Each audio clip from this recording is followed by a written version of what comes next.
ইমাম মাহদি তিনি হবেন যার সাথে নবীর বক্তব্য মিলে যাবে। বলেন, ইমাম মাহদি তিনি হবেন যার সাথে নবীজির বক্তব্য মিলে যাবে।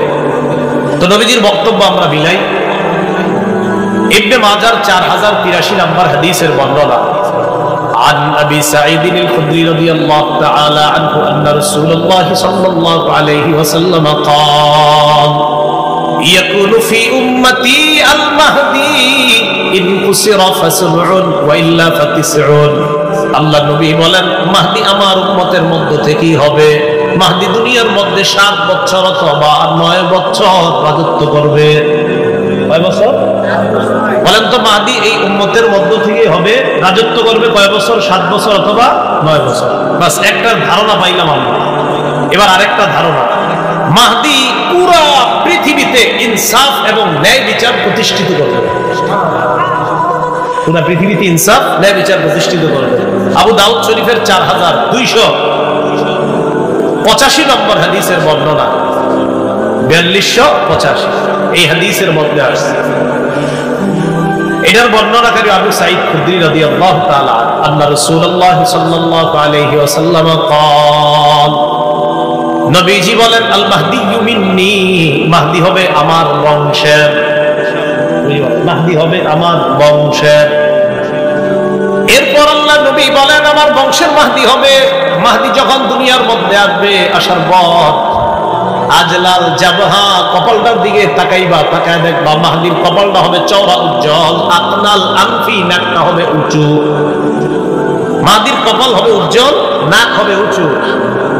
এরপর নবীজি সাল্লাল্লাহু আলাইহি ওয়াসাল্লাম বলেন, ইয়ামলিকু ফিল ইয়ামলাউ ফিল আরদি কিসতান ওয়া আদলা কামা মুলিআত যুলমান ওয়া জাওরা। পুরো পৃথিবী যেমন জুলুম নির্যাতনার পাশবিকতায় ভরে যাবে, মাহদি এসে জুলুমের বিপরীতে পুরো দুনিয়াতে ইনসাফ কায়েম করবে। মাহদির ব্যাপারে দুইটা বিষয় জানলাম, 7 বছর বা 9 বছর রাজত্ব করবে। আরেকটা জানলাম তার কপাল হবে চওড়া, নাক হবে উঁচু। তিনি মুহাম্মদ সাল্লাল্লাহু আলাইহি সাল্লামের বংশ থেকে হবে। মুহাম্মদ সাল্লাল্লাহু আলাইহি সাল্লাম বংশ মানে ফাতেমার বংশ থেকে, ফাতেমার বংশ মানে হযরত হাসানের বংশ থেকে। আজ একটু পরে বলতেছি, মাহদি যিনি হবেন তারে আল্লাহ এক রাতেই খেলাফতের যোগ্য বানায় দিবেন। কয় রাতে? ইবনে মাজার 4085 নম্বর হাদিসের বর্ণনা। عن علي بن ابي طالب رضي الله تعالى عنه قال قال رسول الله صلى الله عليه وسلم, নবীজি বলেন, আল মাহদিয়্যু মিন্না আহলাল বাইত, মাহদি আমাদের আহলে বাইতের একজন। মাহদি আমাদের আহলে বাইতদের মধ্য থেকেই হবে। মাহদি আমাদের আহলে বাইতদের মধ্য থেকেই হবে। ইউসলিহুল্লাহু ফি লাইলা, আল্লাহ নবী বলেন মাহদি যিনি হবে তাকে আল্লাহ পাক রব্বুল আলামিন এক রাতের মধ্যে খেলাফতের যোগ্য বানিয়ে দিবেন। তাহলে একজন ব্যক্তির মধ্যে সবগুলা পাওয়া যাইতে হবে, আলামত পাওয়া গেলে তিনি হবে মাহদি। এরপরে আসেন, মাহদি যিনি হবেন,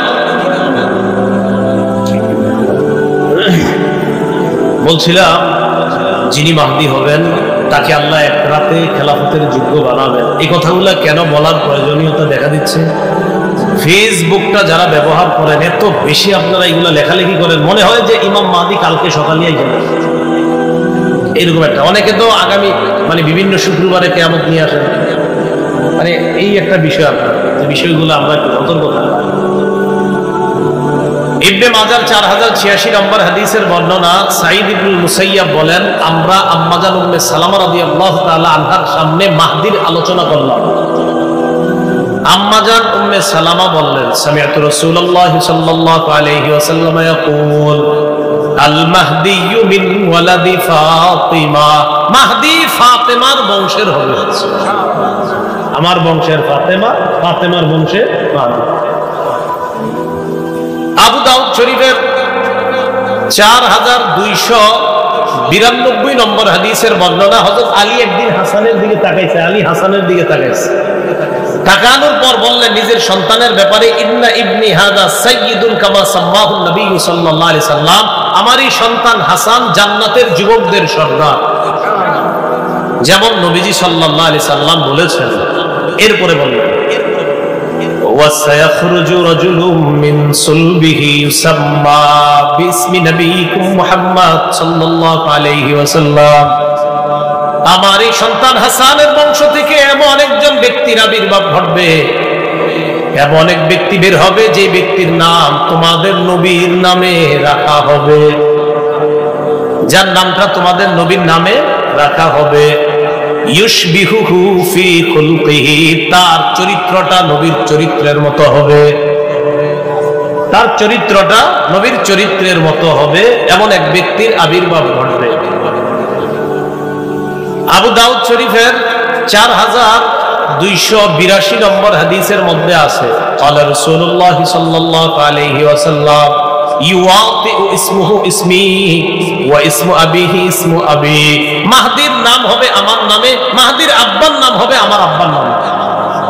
তো যিনি মাহদি হবেন তার নাম নবীর নামে হবে, যিনি মাহদি হবেন তার আব্বার নাম নবীর আব্বার নাম আব্দুল্লাহর নামে হবে। তাহলে আবার প্রথম দিকে আসেন তো মাহদি এই উম্মতের থেকে হবে।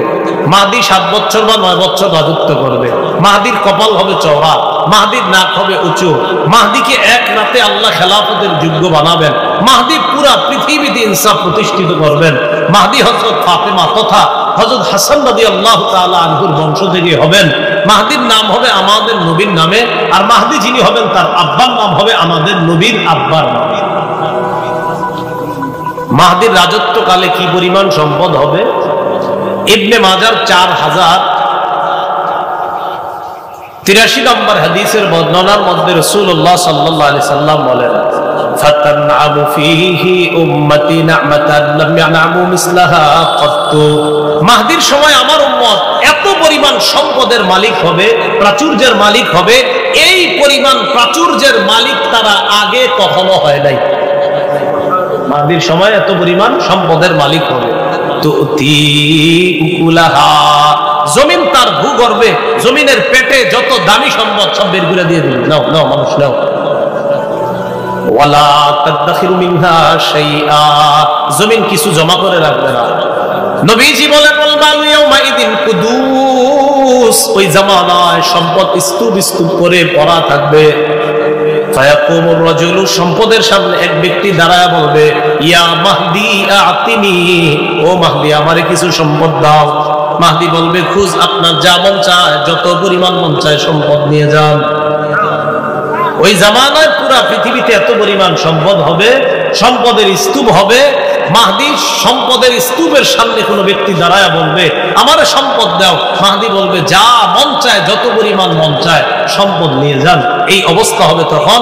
ওই সময় যখন দাজ্জাল আসবে, আসার পর দাজ্জাল আর মাহদির এই যুগ চলতেছে। একদিন হঠাৎ ফজরের নামাজের সময় ঈসা আলাইহিস সালাম দুনিয়াতে আসবে। আসার পর ঈসা আলাইহিস সালাম মাহদি তারা একসাথে হয়ে দাজ্জালের বিরুদ্ধে যখন লড়াই করবে, দাজ্জাল ঈসা নবীরে দেখা মোমের মতো গলে যাবে। দাজ্জাল মোমের মতো গলে যাবে। দাজ্জাল দুনিয়া থেকে ধ্বংস হয়ে যাবে, বিদায় হয়ে যাবে। এই দাজ্জালের ফিতনা যাবে, ইয়াজুজ মাজুজের ফিতনা, এরা বের হবে। এত ভয়ঙ্কর অবস্থা হবে দুনিয়ার। ঈসা আলাইহিস সালাম আল্লাহর কাছে দোয়া করবে। দোয়া করার পর তাদের মৃত্যু হবে, তাদের ধ্বংস হবে। এক জাতীয় পোকা তাদের এখানে আক্রমণ করবে। এই পোকা আক্রমণ করার পর সব মারা যাবে। এরা মারা যাওয়ার পর ঈসা নবীর দোয়ায় বৃষ্টি হবে। বৃষ্টি হওয়ার পর পুরা পৃথিবীটাকে আল্লাহ আবার নতুন করে সজীব করবেন। পুরা পৃথিবীটা আল্লাহ আবার সৌন্দর্যতায় পরিপূর্ণ করে দেবেন। এইভাবে চলতে থাকবে। চলতে চলতে আবার মানুষের মাঝে আপনার জুলুম নির্যাতন শুরু হবে। আবার শুরু হবে জুলুম নির্যাতন হইতে হইতে এক পর্যায়ে পৃথিবীর মানুষগুলা সবচেয়ে নিকৃষ্ট মানুষে পরিণত হবে। বুঝেন, ঈসা নবীর সময় সবচেয়ে ভালো হয়ে গেল, হওয়ার পর আস্তে আস্তে আস্তে আস্তে আস্তে আবার খারাপ হয়ে যাবে। আবার যখন মানুষগুলা খারাপ হয়ে যাবে, খারাপ হয়ে যাওয়ার পর মানুষগুলা যখন সবচেয়ে নিকৃষ্ট মানুষে পরিণত হবে, তখন কি ঘটবে? রাসূলুল্লাহ সাল্লাল্লাহু আলাইহি সাল্লাম বলেন, লা ইয়াজদাদুল আমরু ইল্লা শিদ্দাতান ওয়ালাদ দুনিয়া ইল্লা ইদবারা ওয়ালাদ নাসু ইল্লা শুহা। নবীজি বলেন, দিনের পর দিন প্রতিটা বিষয় কঠিন হয়ে যাবে। দুনিয়ার মধ্যে অভাব অনটন দেখা দিবে, মানুষগুলা বড় কৃপণ হবে, ওয়ালা তাকুমুস সাআ ইল্লা আলা শিরারিন নাস, সবচেয়ে যে নিকৃষ্ট মানুষগুলো থাকবে তাদের উপর কিয়ামত সংঘটিত হবে। সবচেয়ে নিকৃষ্ট মানুষগুলোর উপর কি হবে? কিয়ামত সংঘটিত। কিয়ামতটা হবে শুক্রবারে। বলেন কি বারে? তবে কোন বছর কোন শুক্রবারে এটা আল্লাহ জানেন। কোন বছরের কোন শুক্রবার এটা কে জানেন? এটা আল্লাহ জানেন। বাকি শুক্রবারে হবে। রাসূলুল্লাহ সাল্লাল্লাহু আলাইহি সাল্লাম বলেন, খায়রু ইয়াউমিন তালাআত ফিহি আশ-শামসু ইয়াউমুল জুমআ, দিনের মধ্যে সবচেয়ে শ্রেষ্ঠ দিন হলো জুমার দিন। ফিহি খুলিকা আদম, জুমার দিন আদম নবীকে সৃষ্টি করা হয়েছে। ফিহি উদখিলাল জান্নাহ, জুমার দিন আদম আলাইহিস সালাতু ওয়াস সালামকে জান্নাতে প্রবেশ করানো হয়েছে। ওয়া ফিহি উখরিজা মিনহা, জুমার দিন আদম নবীকে জান্নাত থেকে বের করা হয়েছে। নবীজি বলেন, ওয়ালা তাকুমুস সাআতু ইল্লা ফি ইয়াউমিল জুমআ, কিয়ামতটা যেদিন ঘটবে ওই দিনটাও হবে জুমার দিন। তাহলে কিয়ামতটা হবে কি বারে? জুমার দিন। বাকি কোন জুমার দিন কোন বছর এটা আল্লাহ জানে। কিয়ামত জুমার দিনে ঘটবে। সবচেয়ে নিকৃষ্ট মানুষের উপর কিয়ামত ঘটবে। আর কিয়ামত ঘটার আগে কিছু আলামত ঘটবে। এই আলামতগুলো হলো যে আলামতগুলো বললাম, একের পর এক পৃথিবীর মধ্যে আলামতগুলো একের পর এক ঘটতে থাকবে। তো কিয়ামতের আলামতগুলো যখন ঘটবে, ওই জামানায় রাসূলুল্লাহ সাল্লাল্লাহু আলাইহি সাল্লাম বলেন যে ফিতনা আমার উম্মতের কাছে এমন ভাবে আসবে, ইউসবিহুর রাজুলু মুমিনা ওয়া ইউমসি কাফিরা, মানুষ সকালবেলা ঈমান নিয়ে ঘর থেকে বের হবে, বিকালে বেঈমান হয়ে যাবে। ওয়া ইউমসি মুমিনা, মানুষ বিকালে ঈমানদার থাকবে। ওয়া ইউসবিহু কাফিরা, সকালে তার ঈমানটা চলে যাবে, এটা সে জানবেও না।